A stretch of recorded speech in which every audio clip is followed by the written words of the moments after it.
given the opportunity to apologize for missing my own election. I was teaching astronomy over at Macomb Community College, and I ended the class and got over as quick as I could. Sorry about that. Tonight, Ken Bertin is giving our presentation. His topic is the telescope up close and personalized, part 1. Part 1. Whoa! That's fine. He called me at 10 o'clock last night to tell me he couldn't get it all in one presentation. And then he called me. Saying he needed there to be a part 2, so sometime next year I got him in for part 2. Tonight, as I understand it at least, it'll be optical telescopes and other kinds next time. And the emphasis, the up close and personal part of this is there'll be an emphasis on astronomers, I think especially those that are a little less well known but have played important roles in astronomy. I think anybody that's been around this club very long knows Ken. He's been involved in this club since the late 1970s. He's held offices including president of the club. He's very much into solar eclipses and has been to a whole bunch of them. And he was recently awarded a lifetime membership in this club for his service to the club. So please welcome Ken.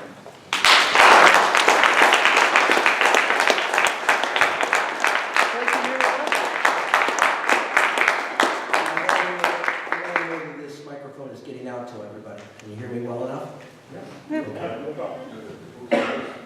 As you can see, this is going to be a two-parter, and the reason it's going to be a two-parter is because I wanted to give it the optical telescope the most focus, and that would be the first part. Anything that went on afterward, X-ray telescopes and infrared and so the types of scopes that you probably don't use personally that are done by the government for NASA and such, mostly space telescopes and such. So this is about the optical telescope that you use, pretty much the refractor and the reflector, and a few other little sundry items that go with it.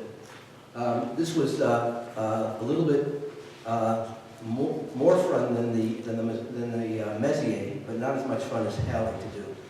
And I'm going to try and do this quickly, and I hope we'll have some time at the end if you have any questions. So let's talk about the history of the telescope up close and personal. Optics go back to before recorded times.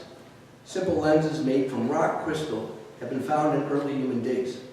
The 2nd century CE Ptolemy, that's the Common Era, actually wrote a thesis on optics. In that thesis, he wrote about the properties of light, which included reflection, refraction, and color. The Persian scholar Ibn Saul, who lived in the 10th century, made refined descriptions about optics. Is anybody in here can read that?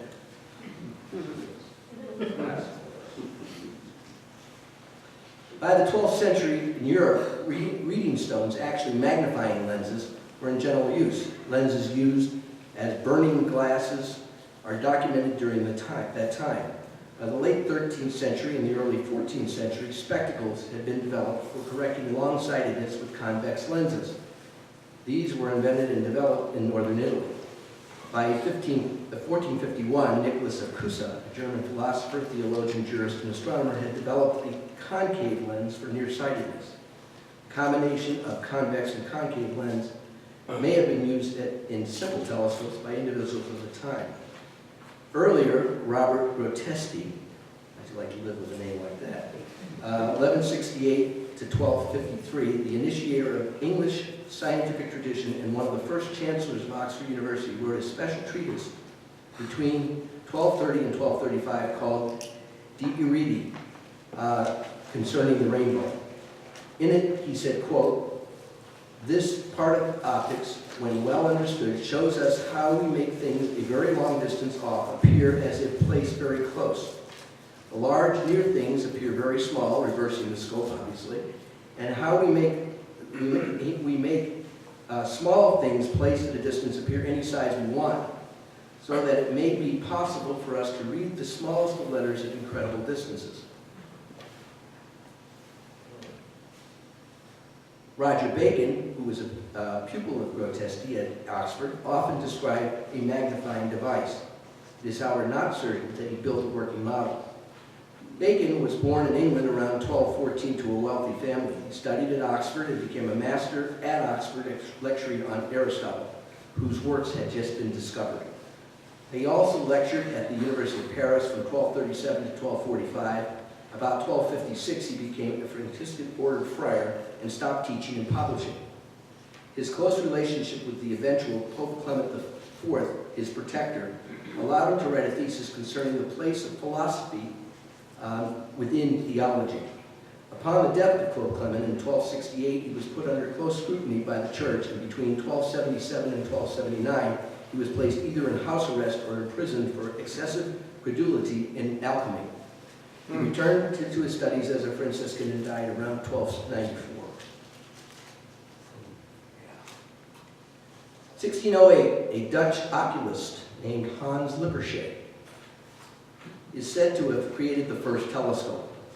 These telescopes were made by combining a convex objective and a concave eyepiece. Lippershey was born in Wessel, Germany. He moved to Middelburg in the Netherlands in 1594, married and became a citizen of the same year. He soon became a master lens grinder and spectacle maker and established a business in Middelburg.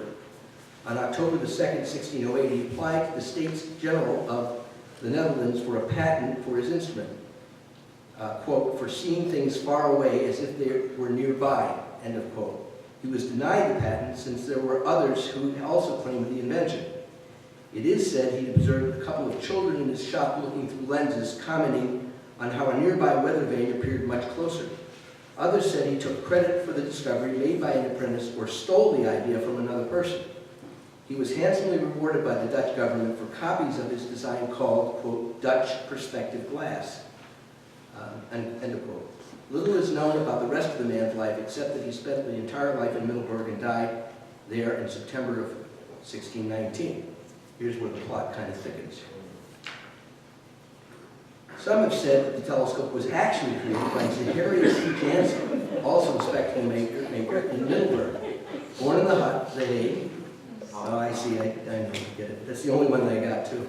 He was as a street seller who was in constant trouble with the authorities. Twice married, he had a son with his first wife. He became a spectacle maker about 1616, but his best craft was as a counterfeiter. In the years from 1613 to 1619, Jansen was tried several times for counterfeiting coins. He grew up right next to the Middelburg Mint, where his brother-in-law worked. Jansen learned to mimic the process of manufacturing money. He fled to the neighboring village of Newington to avoid the high penalties for counterfeiting coins, but continued counterfeiting coins there. In 1619, he was arrested for owning counterfeiting devices. One could have been sentenced to death for this crime, but since the father of the town bailiff was found to be an accessory, the legal process was delayed, allowing Jansen to flee again.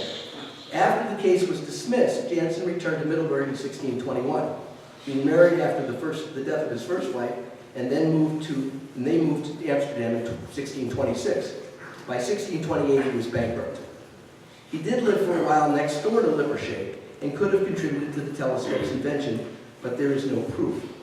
Earlier in 1595, while assisting his father, he was involved with the invention of the single-lens optical microscope. Jansen is one of 3 people who have been associated with the invention of the telescope in the Netherlands in 1608. When Hans Lippershey filed for a patent for the device on October 2nd, a second patent application was by Jacob Matthias, you can see his picture there, of Alkmaar, was filed shortly after. Both were turned down because of counterclaims for the invention. Varying accounts are cited to support Jansen as a possible inventor of the telescope. German astronomer Simon Marius, wrote about a meeting he had with an unnamed Dutchman who tried to sell him a device that sounded like a telescope at the 1608 Autumn Frankfurt Fair. Given his history as a street seller, there is speculation that unnamed Dutchman could very well have been Zacharias Jansen. If true, Jansen had a telescope at least a month before Lippershey's October 2nd patent date. William de Burrell, who visited Middelburg to research the invention in 1655, interviewed Jansen's only son, Johannes. Burrell concluded that Jansen's telescope was probably finished about 1610. There are other claims that Jansen constructed the first telescope in 1604 or even earlier. In fact, Jansen's son testified under oath that Hans Lippershey had stolen his father's invention of the telescope and that his father had invented the device in 1590. When he was 5? What did I say? 1590, that's right. When he was 5? No, his father did, it was talking about his father, that he would have had been involved with it, that's what it was talking about. Right, correct, 5 is a good point. There is documentary evidence that the principles of the telescope was known in the late 16th century. Writings of John Dee and Thomas Digges in 1570 and 1571 ascribe the use of both reflecting and refracting telescopes to Leonard Digges, the father of Thomas. Independently, this report was confirmed by William Bourne in about 1580. There are no surviving designs nor physical evidence existing, and they just may have been experimental devices, which of course were not widely reported nor reproduced. Thomas described his father's device as follows. My father, by his continual painful practices, was able by proportional glasses duly situate in convenient angles, not only discover things far off, read letters, numbered pieces of money, with the very coin superscription thereof, but also 7 miles off declared that had been done at that instant in private places. It is said that although Digges may have created a rudimentary instrument involving both lenses and mirrors, the optical performance required to see details 7 miles away was well beyond the time's technology. Leonard Digges was born about 1515. In January 1554, Digges took part in an unsuccessful rebellion led by Sir Thomas Wyatt. Digges was convicted of high treason and condemned to death. He was pardoned in April of 1554. In February of 55, Digges was fined 400 marks, paid off in installments, the fine was discharged in 1558. The date of Digges' death is unknown. He is thought to have died around 1559. Thomas Digges, born about 1546, was the son of Leonard Digges. After the death of his father, Digges grew up under the guardianship of John Dee, a Renaissance natural philosopher. 1583, Lord Budleigh appointed him to sit on the commission to consider whether England should adopt the Gregorian calendar. Digges served as a member of Parliament for Wallingford. Digges died in August of 1595.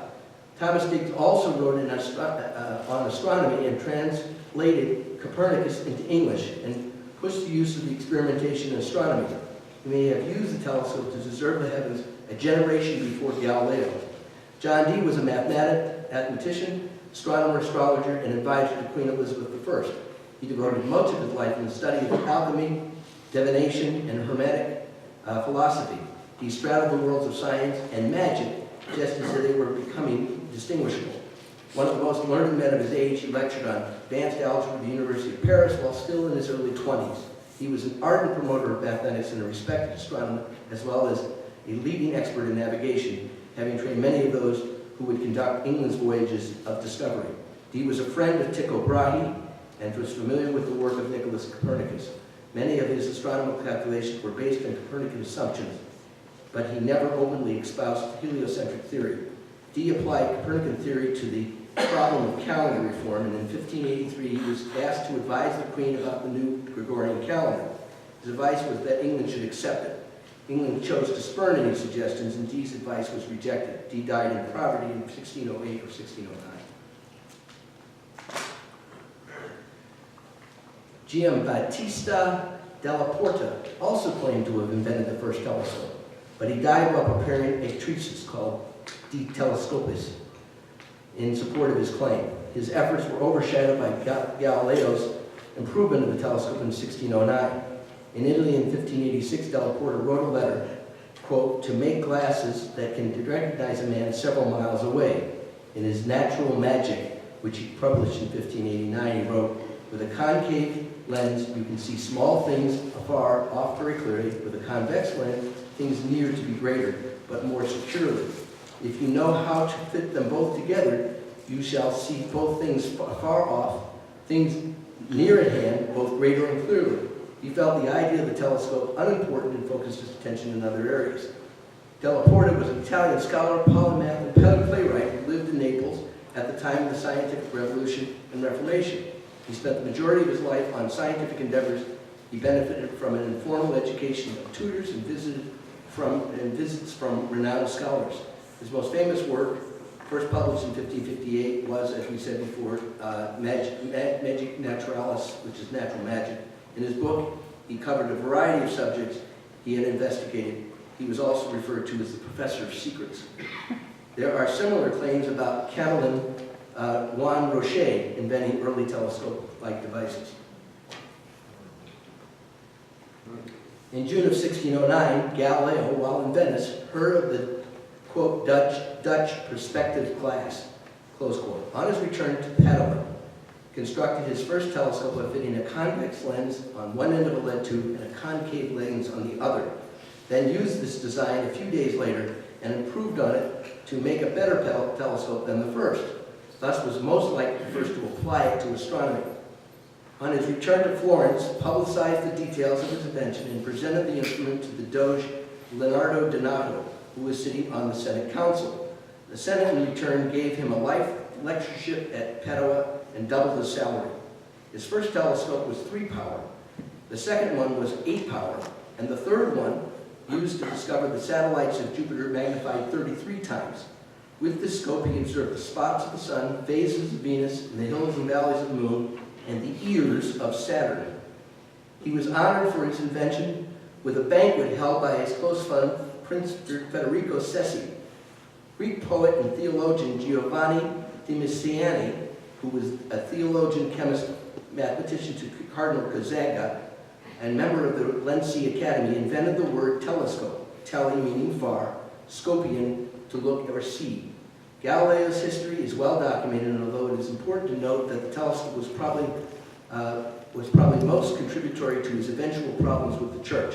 Sessi's demise, which we'll mention in a moment, in 1630 was also contributed to the situation. Galileo was born in Pisa in 1554. He learned from his father to be skeptical of established authority and trust the value of quantified experimentation. He was one of the first scientists dedicated to experimentation. In 1588, he became the chair of mathematics at Pisa. From 1592 to 1609, he was professor of geometry, mechanics, and astronomy at the University of Padua. As said before, in 1610, after learning of the invention of the telescope, he developed his own and studied the planets, the moon, and the sun, as was said. 1615, he met with Cardinal Roberto Bellarmine, chief officer of the Inquisition, who, by the way, was the significant individual in the burning to death of Bruno in 1600 for espousing several heresies, including the Copernican theory. And so the cardinal had insisted that the Pope wanted Galileo to treat the heliocentric as just theory. Galileo, knowing of Bruno's burning at the stake, agreed. When Pope Urban ascended to the papacy, being an old friend, he visited the Vatican 6 times and got him to agree to allow Galileo to publish a book discussing the heliocentric theory, but only, as the Pope said, as a theory. Unfortunately, Prince Sessi, Inquisition publisher, had passed away in 1630 when the book was published elsewhere. If Sessi had lived, he would have been able to review Galileo's book and would have made it conform with the Inquisition. As it turned out, the Black Plague was going on at the time, and Galileo was allowed to send the preface and the conclusion to the Inquisition to have it approved, but the body of it was to be approved by a cardinal that was living in Florence at the time who didn't even read it, and that's what got him in trouble. And if Sessi had been around, it never would have happened. The Jesuits, who didn't like Galileo to begin with, influenced the Pope Urban to try him, and he spent the rest of his life under house arrest. Johannes Kepler described how a telescope was made in 1611. In his publication called Catoptrics, written in 1611, he was first to explain the theory and practical advantage of a telescope constructed of two convex lenses. Jesuit Christoph Scheiner was actually the first who constructed a telescope in this form. He turned out to be Galileo's chief antagonist at the former's trial. Later, Christian Huygens and Johannes Kepler based their telescopes on Kepler's design. I will not detail Kepler's life since I have given a full presentation about him, which is in my archive, but I will probably revisit Mr. Kepler in the future with a full updated presentation. Christian Huygens in 1655 started to build telescopes on Kepler's design. These telescopes were powerful but extremely unwieldy.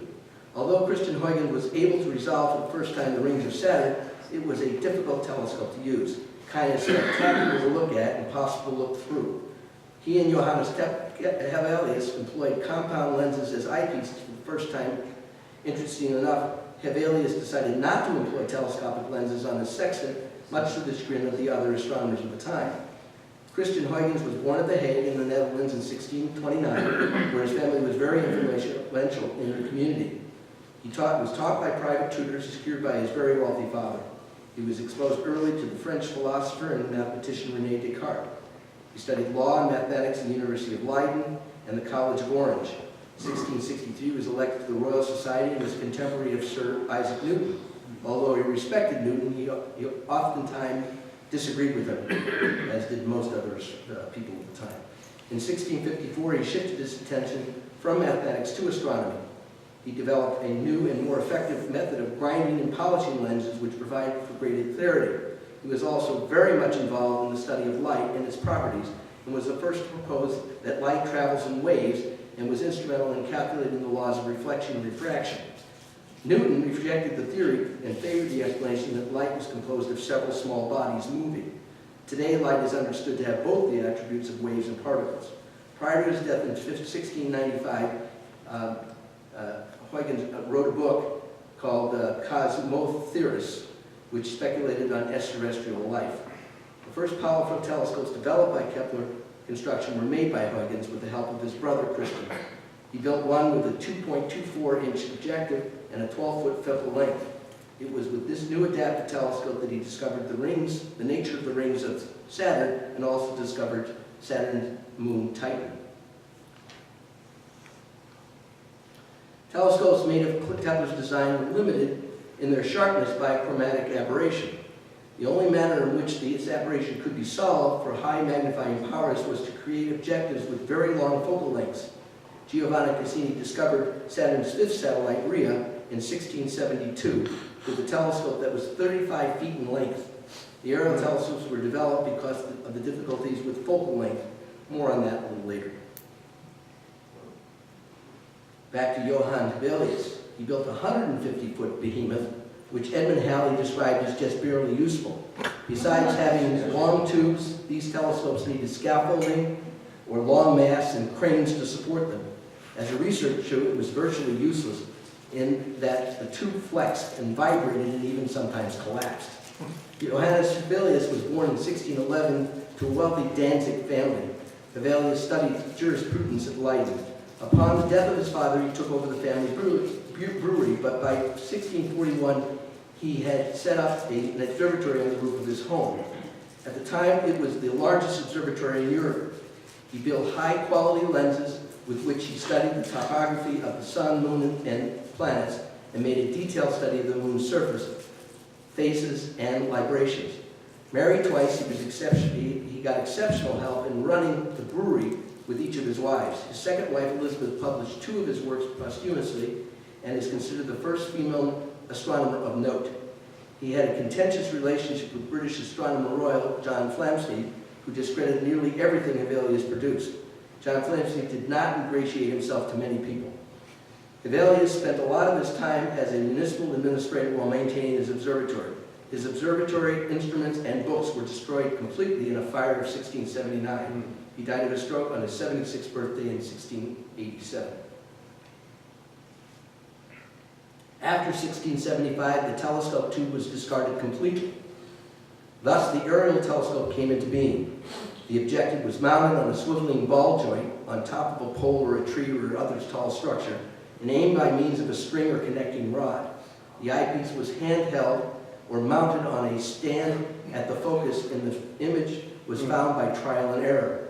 Christian Huygens and his brother credited with the development of this telescope, although who invented it is still unknown. The brothers Huygens made objectives as large as 8.5 inches with a 210-foot focal length. Adrian Azout made the telescope with a focal length as long as 600 feet. Difficult to employ, Cassini did discover two Saturn satellites in 1684, Tethys and Dione, with an aerial telescope 136 feet in length. He gave an entire presentation on both Christian Huygens and Giovanni Cassini, so I will not detail their lives further here. The history of the curved mirror used to form an image probably goes back to the time of Greek scientist Euclid. There is no question that it was studied extensively by Alhazen in the 11th century. His main book, Kitab al-Manazir, the Book of Obits, had little direct influence in the Islamic Middle East, being known mainly through a 13th century commentary by Kamal ad-Din al-Farisi, and a Latin translation was produced later in the 13th century.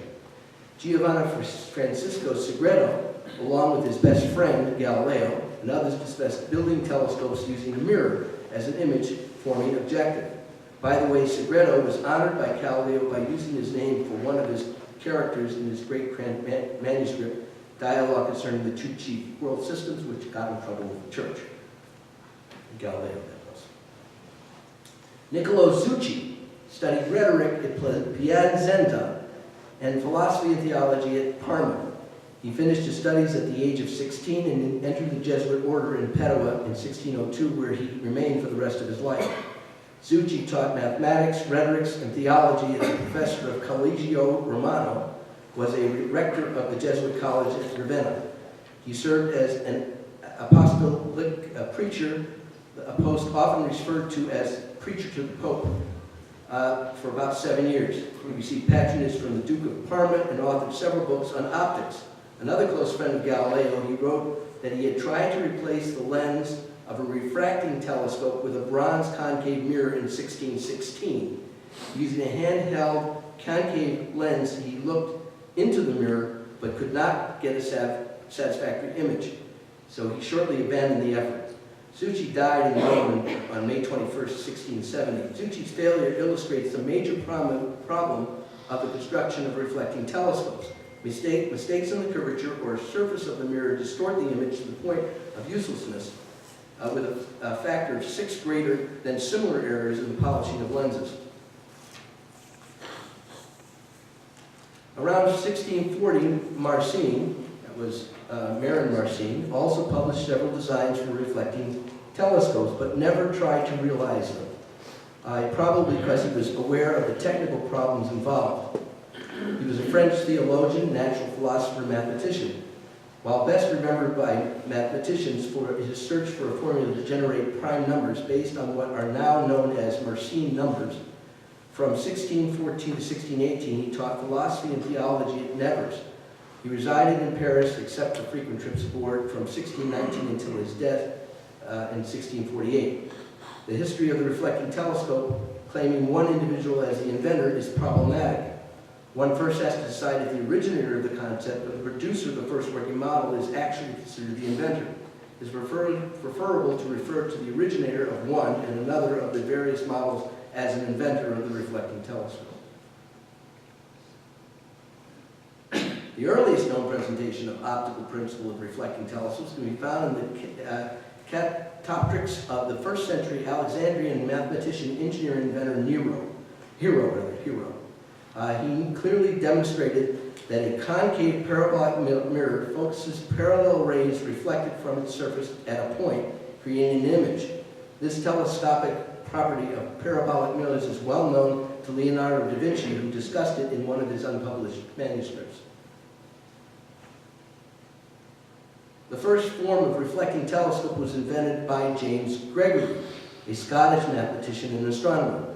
James was born in Drumioch, Aberdeenshire, and was initially educated at home by his mother. After his father's death in 1651, his elder brother David took over the responsibility for his education.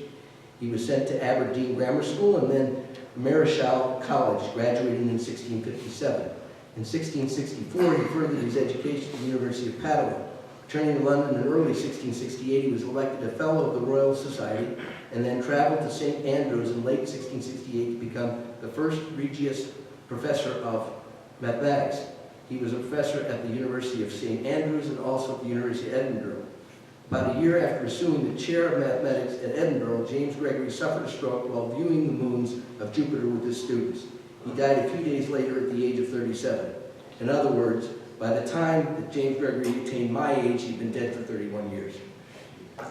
That shot, that telescope in the image, the slide just before, who did That's James Gregory's telescope.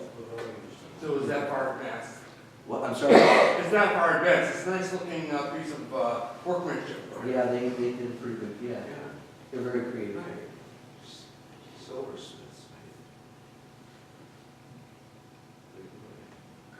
In 1668, Isaac Newton built the first practical reflector.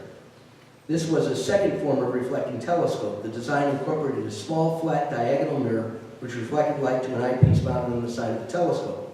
The history of Newton is well known, perhaps the greatest physicist of all time. His philosophy, Naturalis Principia Mathematica, or Principia, first published in 1687, laid the foundation for classical mechanics. He also shared credit with Gottfried Leibniz for the development of calculus. He is also known for his inability to get along with other scientists and theologians and for his delving into alchemy. But his list of accomplishments is staggering. He was a fellow of Trinity College, second Lucasian professor of mathematics at the University of Cambridge. He was a president of the Royal Society and a master of the Royal Mint. It is a mark of Newton's abilities as a technician and craftsman that he succeeded in constructing and polishing a functioning mirror. Laurent Cassegrain described the design of the reflector with a small convex secondary mirror to reflect light through a central hole in the main mirror. Laurent Cassegrain was a Catholic priest who was notable as a probable inventor of the Cassegrain reflector, the third form of reflecting telescope. A folded two-mirror reflecting telescope design. Cassegrain was born in France around 1629. His education is not known, but he was a priest and professor by 1654. At the time of his death, he was working as a teacher giving science classes in a high school, and he died in Cawdon in 1693. Cassegrain reflector was a reflecting telescope design that solved the problems of viewing the image without obstructing the primary mirror by using a convex secondary mirror on the optical axis to bounce the light back through a hole in the primary mirror, thus permitting the light to reach the eyepiece. It first appeared in the 8th edition of the 17th century French science journal Recul des Memories, published by Jean-Baptiste Denis in April 25th of 1672. There really wasn't much further development in the reflecting telescope for another 50 years or so. John Hadley, the inventor of the octant and precursor to the sextant, developed a way to make precision aspheric and parabolic speculum metal mirrors. John Hadley was born in London. In 1717, he became member and later vice president of the Royal Society of London.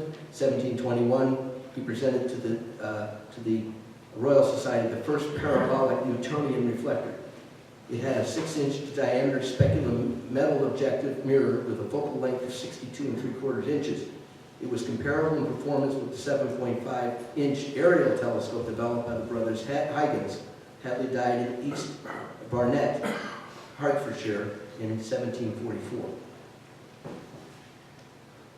James Bradley and Samuel Molyneux used Hadley's procedure to develop large reflecting telescopes with focal lengths of 8 feet or more. Two London opticians, which we won't highlight here, Scarlett and Hearn, started a business of manufacturing these type of telescopes. Bradley was born in Sherborne, England. He was educated at Balliol College in Oxford, earned a BA and an MA. His early observations were made at the rectory of Randstad in Essex under the tutelage of Reverend James Pound, his uncle and certainly a skilled astronomer. Bradley was elected as a Fellow of the Royal Society in late 1718 and was Astronomer Royal from 1742, succeeding Edmund Halley. He is best known for two fundamental discoveries in astronomy: the aberration of light somewhere between 1725 and 1728, and the nutation of the Earth's axis between 1728.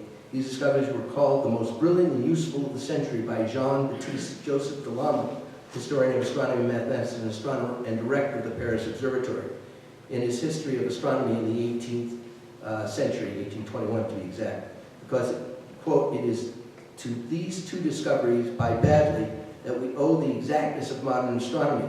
This double service assures to their discoverer the most distinguished place above the greatest astronomers of all ages in all countries." End of quote. Bradley retired in broken health to Cotswold village in Chafford in Gloucestershire, where he died at Skelver All's house in 1762. Samuel Milano was born in Chester, England in 1689 and died in Kew in 1728. He was the son of William Molyneux, who was known for his work related to optics. Molyneux earned his Bachelor of Arts and a Master of Arts at Trinity College, Dublin. He was elected as a Fellow to the Royal Society in 1712 and served as a Member of Parliament and as Lord of the Appleby. 1730, Scottish mathematician and optician James Short revisited the Gregory design using parabolic and elliptic figures with the use of speculum metal mirrors. He built a business of building telescopes of his type, and at the time of his death in London in 1768, he had amassed a considerable fortune for the sale of these telescopes. Born in Edinburgh in 1710, Short attracted the attention of Maclaurin, a professor of mathematics at the University of Edinburgh. In 1732, the professor gave him permission to use his rooms in the college buildings for experiments in the construction of a telescope. 1737, he was elected a Fellow to the Royal Society, and in 1758, a foreign member of the Royal Swedish Academy of Sciences. Short died in Newington, Butts, London, in 1768, having made a considerable fortune, as said, with his profession. One of the great issues that builders of reflecting telescopes encountered in the early going was the fact that speculum metal mirror secondaries, or diagonal mirrors, greatly reduced the light reflected to the eyepiece. Several telescope designers attempted to do away with them. Mikhail Lomonosov developed a telescope with its primary mirror that tilted at 4 degrees to the telescope's axis so that the image could be viewed via an eyepiece mounted at the front of the telescope for observers not to be blocked by the incoming light. He presented this telescope to the Russian Academy of Science Forum in 1762. However, his innovation was not published until 1827. At this time, the great astronomer William Herschel had also developed a telescope with this design, and thus was called the Herschelian telescope. Lomonosov was from a wealthy family, born in the village of Deniskova in the north of Russia. From the time of his youth, he had an insatiable appetite for education, and he gained admission to the Slavic Greek Latin Academy in Moscow by claiming that he was the son of a priest. He learned the German language while at the University of Marburg, studied philosophy, chemistry, and even wrote poetry. He taught physics, chemistry, geology, geography, and dabbled in optics. The Lomonosov Gold Medal was established in 1959 and is awarded annually by the Russian Academy of Sciences. Which brings us to the great William Herschel. I gave a complete presentation on the Herschel family, but we'll kind of review the highlights of his life after the information about his telescope work is completed. He was by trade initially a teacher of music. However, he spent much of his spare time with the construction of reflector telescope mirrors. He began his work with telescopes in and around 1774 and soon gave up teaching music to dedicate the rest of his life to the construction of these telescopes, and also, as a result, astronomical research. By 1778, using a 6 1/4 inch reflector mirror, he built a 7-foot focal length telescope. With this telescope, he made his early brilliant astronomical discoveries, including in 1781 the discovery of the planet Uranus, which he called Georgian star after King George. By the way, this discovery earned him the Copley Medal and was elected to the Royal Society in the same year. Also, Herschel discovered Uranus's moons Oberon and Titania on January 11, 1787, with a telescope he built in 1783, which was 18 inches in diameter and a 20-foot focal length. He used the scope for the next 20 years, replacing the mirror several times. In 1789, Herschel finished construction on the largest reflecting telescope of the time, with a mirror of 49 inches, a focal length of 40 feet, and he located it at his home in Slough, England. The innovations he made to this telescope included eliminating the small diagonal mirror from his design and tilting his primary mirror so that he could view the formed images directly, thus eliminating the poor reflectivity of the speculum mirrors. By the way, this is the Lomonosov design. Thus, the original invention of Lomonosov became the Herschelian telescope. With this scope, he discovered at first light on August 28, 1789, Saturnian moon Enceladus, and 20 days later he discovered Mimas. This was the largest telescope in existence for the next 50 years, but was very difficult to handle, so he favored using his 18.7-inch reflector for much of his work after the discovery of the moons. Although he developed over 400 telescope mirrors, most of his work was done with these three telescopes. William Herschel was born in Hanover, Germany in 1738. He and his father were renowned musicians. He played the oboe, organ, and harpsichord. He composed 24 symphonies and many concertos. In Sunderland, he was the first violin and soloist for the Newcastle Orchestra. He was inspired to move to astronomy by his friend Neville Mescaline, the then English Astronomer Royal. He is best known for creating a catalog along with his sister Caroline that surpassed by a substantial margin the number of objects that the Messier catalog had in it. He was probably instrumental thus in Charles Messier banning additions to his catalog. He was also very involved in the development of spectroscopic studies. He was also the father of John Herschel, a great astronomer in his own right. In 1845, William Parsons, the third Earl of Rosse, built a 72-inch Newtonian reflector called the Leviathan of Parsonstown. With this telescope, he discovered the spiral form of galaxies. But like all very large telescopes, it suffered from poor reflectivity and fast tarnishing of their speculum metal mirrors and had to be frequently removed and repolished. Earlier, the achromatic lens appeared. This is getting back to refractors again. Earlier, the achromatic lens appeared in either 1729 or 1733, made by Charles Mulhall, revolutionizing refractor telescopes. This lens generally reduced chromatic aberration, color distortion, in objective lenses and allowed for a much shorter and much more functional telescopes. Mr. Hall did not publish this information. Hall was born in Leigh, Essex, England, and was a British lawyer and inventor. Hall never really took control of his creation. The man of independent means merely communicated the invention to the world. He probably could have made a fortune developing this idea, but when he applied for a patent, there was an arduous trial at Westminster Hall, with Hall on one side and John Nolen on the other.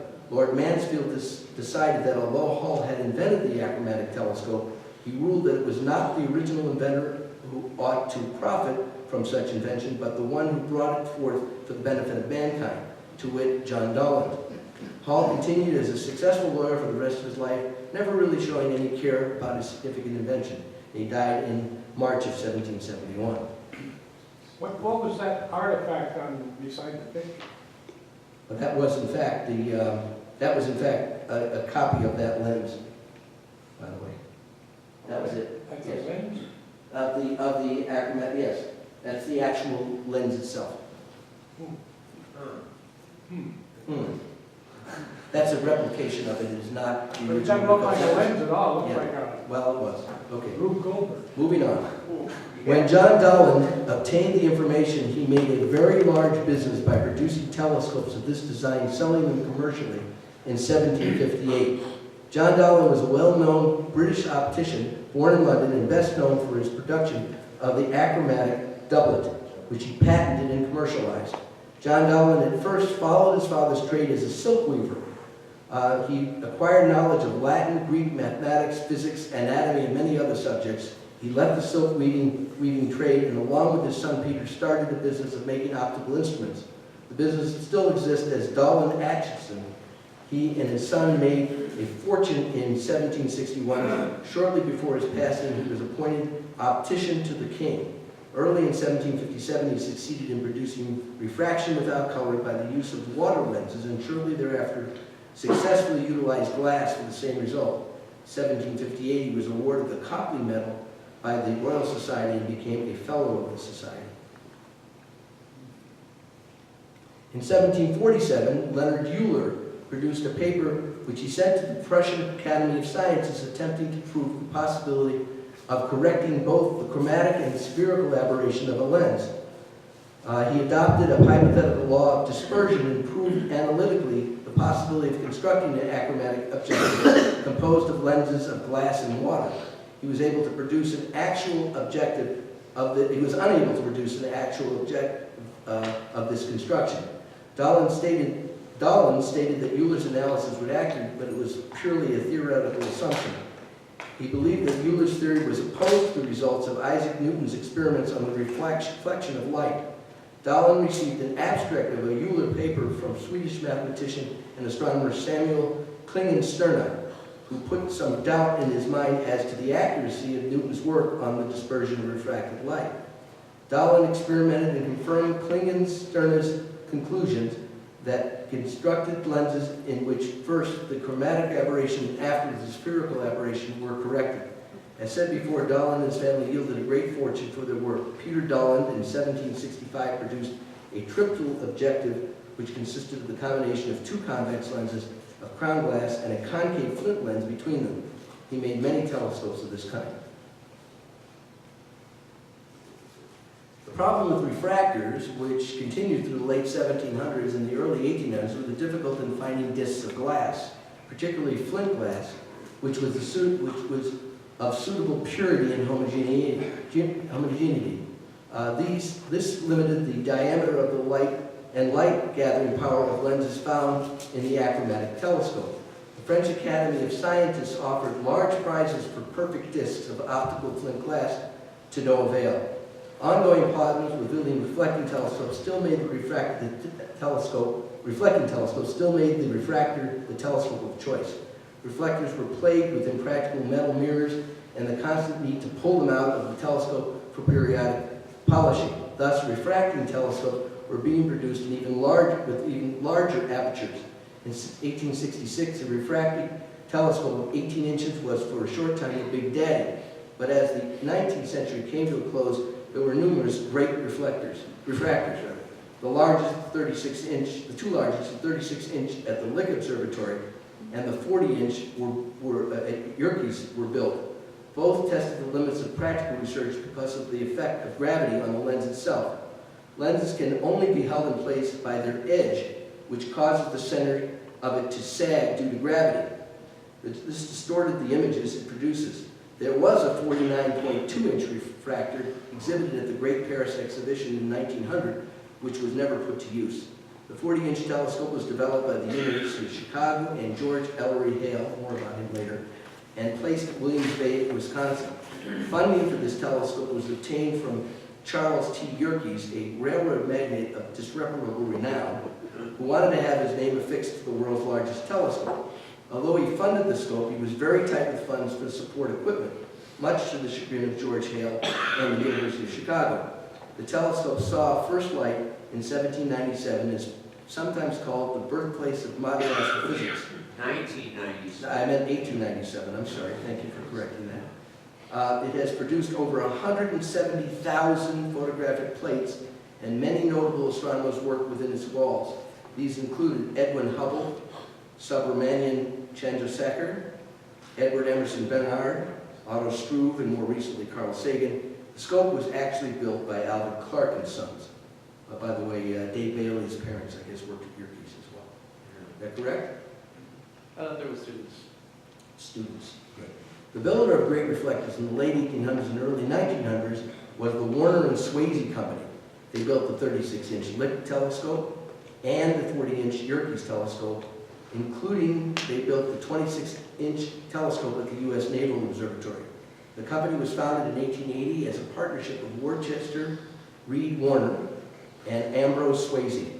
The company operated from its forming till its acquisition in 1980. Warner was a scientist, manufacturer of optical instruments, and a philanthropist. Close friend of next-door neighbor John D. Rockefeller, in 1929, Warner gave $300,000 to build the Warner Library in Tarrytown. He is, of course, was one of the co-founders of the Warner and Swayze initially, a machine, tool, and precision instrument company in Cleveland. It also made astronomical telescopes for the government. He was president of the American Society of Mechanical Engineers and a fellow of the Royal Astronomers Society in Great Britain. The Society annually awards the Worcester Reed Warner Medal, the gold medal, for outstanding contribution to the permanent literature of engineering. Warner died in Germany in 1929. Ambrose Swayze was a mechanical engineer and manufacturer and philanthropist born in Exeter, New Hampshire. He served as an apprentice machinist from 1864 to 69, where he met Worcester Warner. They formed a partnership in 1880 to build and sell machine tools. The company was originally out of Chicago but moved to Cleveland shortly after its forming in 1881. Swayze held several patents on gear-cutting machinery. Influenced by Warner, became a designer of astronomical instruments. The Warner Swayze Company became world famous. Swayze was a founding member of the American Society of Mechanical Engineers in 1880. He served on several government agencies, including the National Research Council during World War I. In November of 1923, Otto Struve named the newly discovered asteroid Swayze in his honor, a generous benefactor of higher education and Baptist missionary work. Between 1914 and 1931, Swayze gave a total of $890,000 to the United Engineering Society of New York to establish an engineering foundation to promote research. In 1900, was decorated by France for his work on astronomical instruments.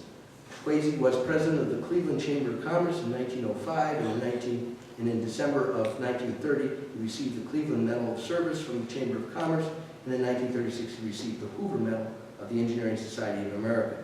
Swayze died at Exeter at 90. He and his wife of 66 years had no children. The company operated from its forming until its acquisition in 1980. And shown here are three of the major telescopes built by Warner and Swayze. The Lick telescope was used by E.E. Barnard to discover the fifth moon of Jupiter in 1892. Alma-Thea was the first moon of Jupiter to be discovered since Galileo. All the optics of these telescopes were produced by Alvin Clark and Son.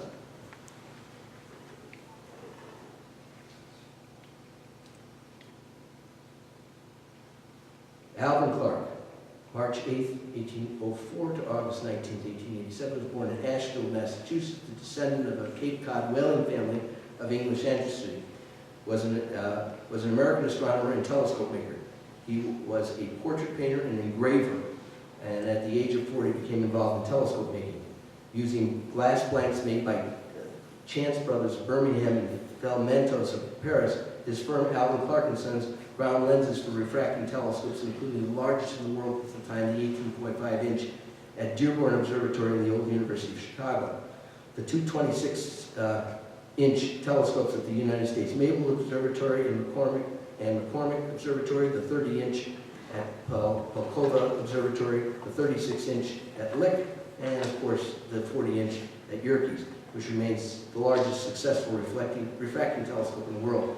His other son was George Bernard Bassett Clark.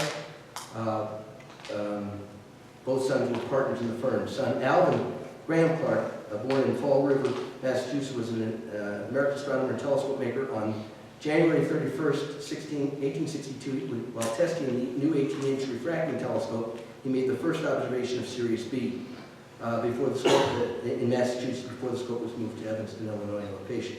The magnitude 8 companion of Sirius was also the first known white dwarf star. The 18-inch refracting telescope is still being used at the landmark Dearborn Observatory at Northwestern University in Evanston. George Bassett Clark was also an American astronomer maker and instrument maker and astronomer. Born in Lowell, Massachusetts, and educated at the Phillips Academy in Andover, In 1846, George Bassett Clark joined his father and his brother in the family business. We need to stop here to discuss the most important individual in the development of the modern telescope. My longest representation was about George Herschel. He was a dynamo.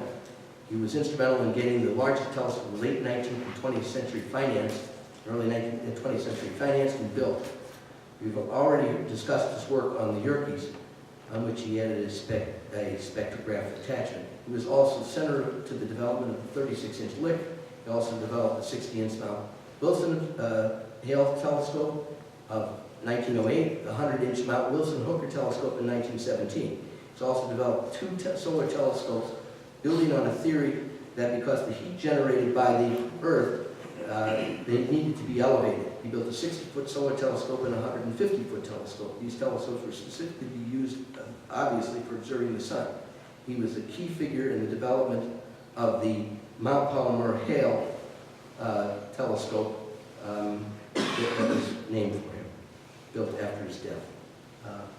There are several other important individuals who were key to the development of telescopes. In 1856 and 1857, Carl August von Steinhill and Leon Foucault, the inventor of the Foucault pendulum, developed the process of dispositing a layer of silver on glass in telescope mirrors. The silver layer was not only much more reflective and longer lasting than the finish on the speculum mirrors. It had the distinct advantage of being able to be removed and redeposited without changing the shape of the glass substrate.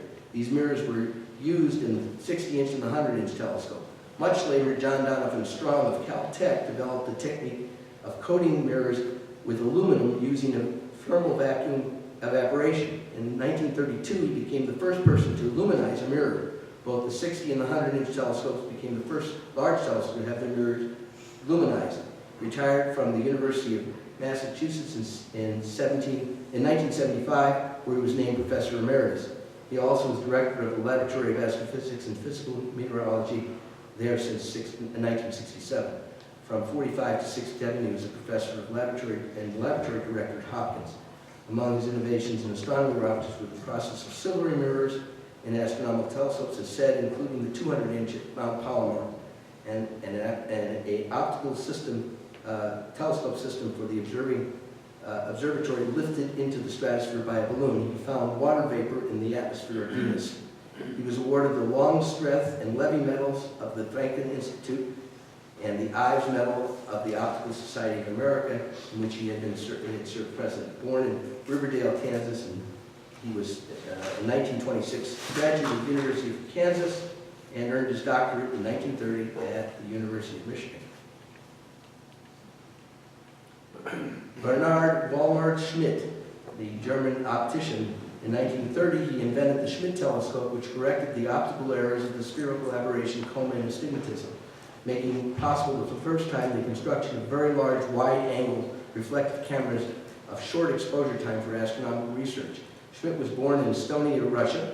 He was a highly inquisitive and imaginative young person who was fascinated with the night sky and constellations at a very early age. At 15, he had a tragic accident and lost a thumb and finger of his right hand, and eventually had the loss of his whole hand. That appears to accelerate his introspection and determination. He's educated at Chalmers University, Technology, and the University of Metwida. Around 1901, he began grind mirrors and sold them to amateur astronomers. By 1904, his innovation was discovered by the renowned astronomers, including Hermann Vogel. One of the problems with the early Schmidt design was spherical aberration. Schmidt recognized this and corrected it by placing a thin, very slightly curved spheric lens at the same center of the curvature as the aperture diaphragm. This lens is now called the Schmidt corrector plate. His first Schmidt camera was built in 1930 and used and caused a sensation around the world. Schmidt died in Hamburg after a brief illness at age 56. Soon after this passing, due to the advocacy of Walter Baade of Mount Wilson, the Schmidt idea took off. First, an 18-inch Schmidt was produced at the Mount Wilson Observatory in 1936, and 12 years later, the 48-inch Schmidt telescope was built at Mount Palomar Observatory. A Schmidt telescope was at the heart of the Hipparchus satellite into the huge survey of the stars from 1989 to 1993. The Kepler photometer Mounted on the Kepler probe is the largest Schmidt camera launched into space. Ritchie-Chrétien telescope is a specialized Cassegrain telescope invented in the 20th century that was a hyperbolic primary mirror and a hyperbolic secondary mirror designed to eliminate optical errors, coma in particular. They have a large field of view free of optical errors compared to a more conventional reflecting telescope configuration. Since the mid-20th century, most of the large professional research telescopes have been Ritchie-Chrétien configurations. Ritchie-Chrétien telescope was invented by American astronomer George Willis Ritchie and French astronomer Henri Chrétien. Ritchie has constructed the first successful telescope, this 24-inch in 1927. The second was a 40-inch instrument constructed for the United States Naval Observatory and is still in operation in Flagstaff. The Ritchie-Chrétien design is free of third-order coma and spherical aberration, though it does suffer from fifth-order coma, severe large angle astigmatism, fairly severe field curvature.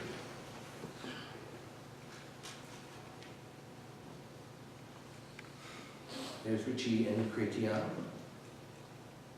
And here they are. Willis was an American optician, a telescope maker, and astronomer born in Tucker's Plains, Ohio. He was educated as a furniture maker. He is said to have co-invented the Ritchie-Chrétien reflector with Henri Chrétien. The description remains predominant. Optical design used in most major telescopes is said he played a major role in designing the mountings and making the mirrors for the 60-inch, 100-inch at Mount Wilson. He worked closely with George Hale and wasn't the nicest personality and oftentimes tried to undermine George Ellery's work, first with Yerkes and later at Hooker. He was dismissed by Hale in his last assignment. He died in 1945. Henri Jacques Chrétien's most famous invention was the anamorphic widescreen process that resulted in the cinemascope. He co-invented the Ritchie-Chrétien telescope, spent part of his early astronomical career at the Nice Observatory, which was close to his house. He was also one of the founders of the French Institute of Optical Theory. He died in 1956. The Methuselah, a cardioptic telescope design. What's that? I know. Is a cardioptic telescope design that combines a spherical mirror with a weakly negative meniscus lens in a design that takes advantage of all the surfaces using a spherical symmetrical. The negative lens is usually full diameter in place of the entrance pupil of the telescope, commonly called the corrector plate or meniscus corrector shell. The design corrects the problems of off-axis aberration. Dmitry Maksudov, born in 1896, was a Russian Soviet optical engineer and amateur astronomer and was born in the Ukraine. His father was a naval officer. He was interested in astronomy from an early age. He built his own 7.2 reflector. An avid reader and interested in optics, he was taught by the famous Russian optician Alexander Chikin. By the age of 15, he was already accepted as a member of the Russian Astronomical Society. He was educated in Nichols Engineering Institute and worked for 10 years at the physics. There are many, he died in 1964, but there are many awards that are named for him. And that's Methuselah. And we have Schmidt. Schmidt was a German optician. He created the Schmidt telescope. What's that? What's that? Why did I already do that? It must have been built twice. Huh? Sorry about that. And there's the Bernard Wolf Schmidt, 48-inch. I'm sorry, I must have done that. What's it doing? Going backwards. There's Ritchie. It's going backwards. Why are you supposed to do that? That's interesting. Isn't that interesting? Sorry about that. Let's just talk about the Keck, and there's a couple others to do. The Keck telescopes were obviously the first multi-mirror telescopes, and they were built at Hawaii. We also have the great telescopes that were launched into space. We have the Hubble telescope, the 94-inch scope, which had an optical problem. As you can see, it had to be fixed. And we also have the other ones, the Kepler in 2009 and the Cadet in 2000. And that's pretty much the story of your telescopes. We have adaptive optics that came in by Horace Babcock, and that has changed. And of course, we have the last of them, John Lowry Dobson, who created the Dobsonian telescope. Just died a couple of years ago, and it was a cheap reflector. Speaking of Della thing, by Yeah. And of course, we're getting into the great telescopes going forward. The giant Magellan telescope is being built and going to be in Chile. All those mirrors were built at the University of Arizona's mirror factory. And of course, the James Webb is going to go up in 2018, originally scheduled for 2013. And pretty much that's the story of the history of the telescope up close and personal.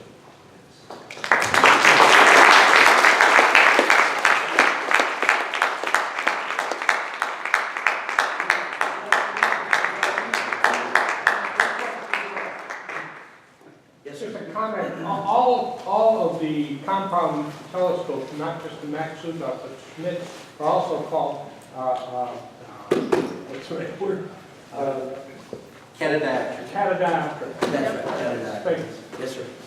Point of fact, the Gregory telescope was not actually built until 5 years after Newton built the first Newtonian. That is correct. Gregory designed it, but he was not a hands-on sort of guy, That is so it correct. was many years after that. And by the way, the earlier error that I made, he wasn't 5 years old, it was the 1590s, is what we were saying, not 1590 itself. So that's correct that I did miss that. Yes, sir. What was the reason the solar scope needed to be elevated? Because the heat that rises, the far infrared that comes up from the Earth, works on the optics, Okay. and it doesn't make for a clear shot of it. And that's generally why they have to put it up. The first time that Hale did it, he went up a tree, and that's how he developed it the first time. But in fact, it had to be elevated, and that's It has to have very long focal length. exactly, and it goes all the way underground a lot, and there's a whole bunch of other things. But what the basic problem is the heat, the far infrared that comes up from the ground. Anyone else? Yeah. Back to you. Yes. When you were talking about lenses getting rid of aberrations, you mentioned a couple that had water lenses, I think? Yeah, they started with water lenses, and then they adapted it to What exactly is a to water glass. lens? It was actually a dish, which actually they used it as a reflection, because you get a reflection off of it. If the substrate of that thing is reflective enough, that's what the water actually, that's how it works. So, and then they just transferred it over to glass. I think we're going to have to call it. Okay. So if you still have a little bit this evening, we're going to reconvene, or at least some of us, at the Red Coat Tavern on Woodward, just north of 15 miles. So hopefully we will see some of you there. Thank you, Ken.